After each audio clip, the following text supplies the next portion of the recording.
জেলা থেকে সরাসরিতে এবার জেলার অন্যান্য খবরের দিকে নজর রাখবো। দাসপুরের ছবিটা দেখাবো। পানীয় জলের দাবিতে পথ অবরোধ করে বিক্ষোভ দেখাচ্ছেন মহিলারা। যে ছবি আপনারা দেখছেন, দাসপুরের দুর্গাপুরে পথ অবরোধ এলাকার মহিলাদের অভিযোগ, ঘাটাল পাঁশকুড়া সড়কের কাজের জেরে প্রায় 1 বছর ধরে দুর্গাপুর গ্রামের মানুষ পানীয় জলের সমস্যায় ভুগছেন।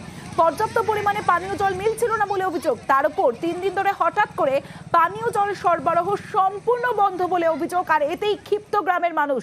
অবরোধের পরে মিলল আশ্বাস, দ্রুত হবে সমস্যা সমাধান, দাবি পঞ্চায়েতের। এখানে দিবে বলে এখন যে জল দেয়নি, আমাদের জল নেই এইখানে, আমরা জল পাচ্ছি না এইখানে।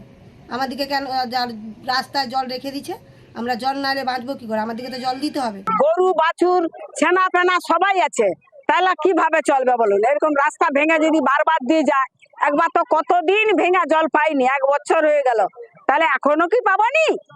তাহলে আমরা কি করতে পারি? আমরা এরকম দাঁড়াবো।